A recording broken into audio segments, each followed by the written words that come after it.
Salam guru penggerak, tergerak, bergerak, menggerakkan. Pada video kali ini saya akan membahas tentang modul 1.4 demonstrasi kontekstual tentang budaya positif, yaitu penerapan segitiga restitusi. Saya Rosita Manalu SPD, calon guru penggerak angkatan 9 dari SD Negeri 44 Kota Pangkal Pinang. Perkenalkan, fasilitator saya adalah Ibu Sriningsi MPDI, pengajar praktik saya adalah Ibu Evelina MPD, dan saya sendiri, calon guru penggerak angkatan 9 Rosita Manalu SPD. Segitiga restitusi. Restitusi adalah sebuah cara menanamkan disiplin positif pada murid, bukan untuk menebus kesalahan yang dilakukan, namun untuk belajar dari kesalahan. Tujuannya untuk memperbaiki hubungan dan menciptakan peserta didik yang mandiri dan bertanggung jawab. 3 tahapan restitusi.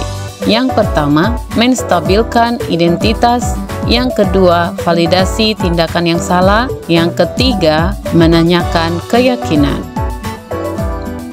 Tahap pertama yaitu menstabilkan identitas. Penerapannya berdasarkan prinsip membuat kesalahan adalah bagian dari proses pembelajaran, kemudian menggeser identitas gagal ke identitas sukses.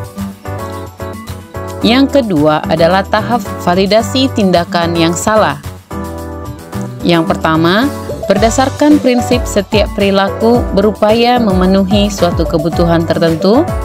Kemudian guru menggeser dari pemikiran stimulus respon menjadi lebih proaktif. Lalu yang ketiga, mengenali dan mengakui kebutuhan murid akan memperbaiki hubungan dengan murid. Yang ketiga, menanyakan keyakinan.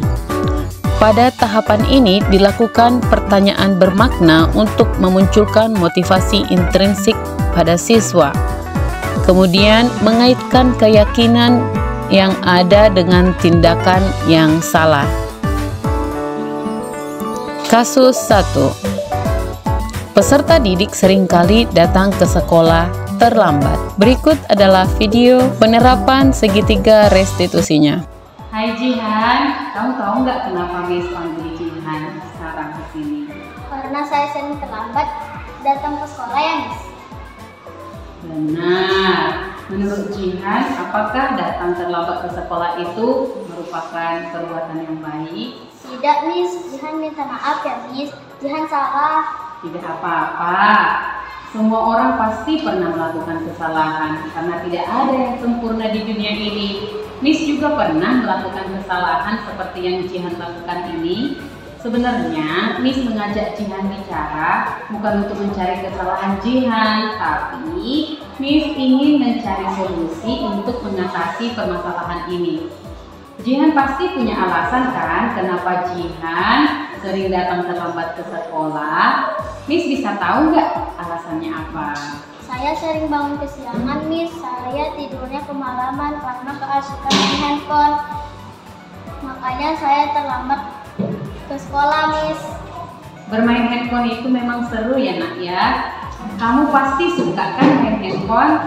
Nah, ada nggak kira-kira solusi yang bisa Jihan putuskan sehingga Jihan bisa main handphone tapi tetap tidur tepat waktu sehingga Jihan bangunnya tidak kesiangan? Ada, Miss. Saya harus bisa membagi waktu dengan baik dan tidak main HP sampai larut malam. Nah, kira-kira kapan Jihan akan memulainya? Mulai besok, Miss, saya akan berkomitmen untuk sampai di sekolah tepat waktu. Oh iya, Jihan masih ingat nggak keyakinan kelas yang pernah kita buat tuh? Masih, Miss. Kira-kira keyakinan apa ya yang berkaitan dengan hal ini? Disiplin waktu, Miss. Benar sekali. Jadi kira-kira ke depannya Jihan akan menjadi siswa yang seperti apa nak?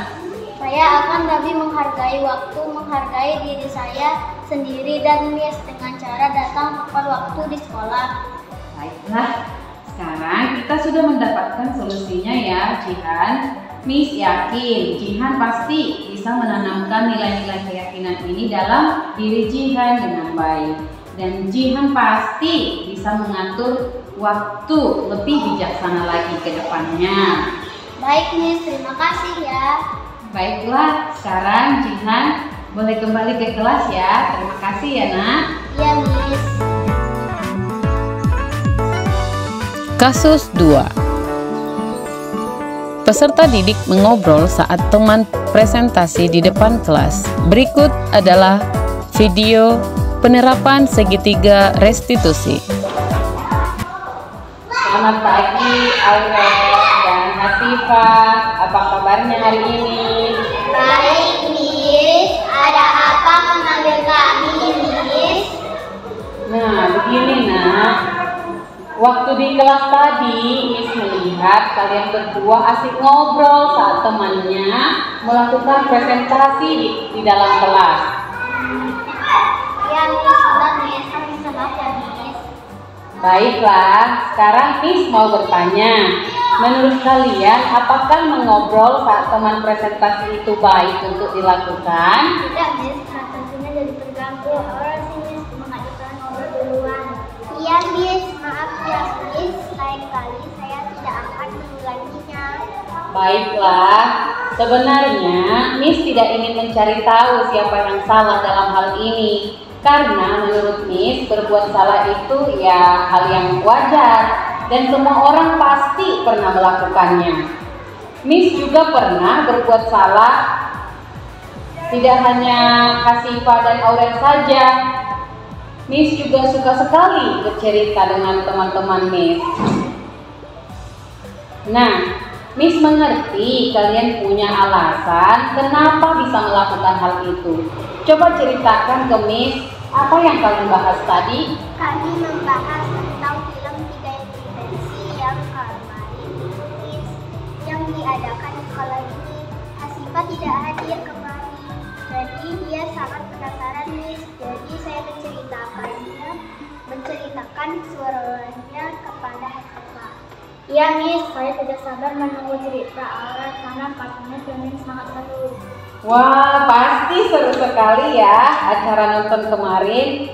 Dan pasti masih banyak teman yang lain yang mau dengar keseruan tentang film kemarin. Jadi kira-kira kita bisa nggak ya memperbaiki masalah yang tadi? Bisa kok Miss. Nah, sekarang Miss mau tanya, apakah ada solusi agar kalian bisa bercerita tapi tetap memperhatikan teman yang sedang presentasi? Kami harus menunggu sampai pelajaran selesai jika ingin bercerita Miss. Benar Miss. Jadi, kalian sudah mengerti kapan waktu yang tepat untuk bercerita? Sudah Miss. Nah, kebetulan sekali minggu depan kita akan belajar tentang menceritakan pengalaman yang menyenangkan. Nah, pada materi itu kalian bisa bercerita tentang pengalaman kalian kepada teman-teman kalian di dalam kelas. Baiklah Miss, pasti nanti sangat seru. Ada banyak pengalaman menyenangkan yang sangat yang saya dan teman-teman saya yang menceritakan.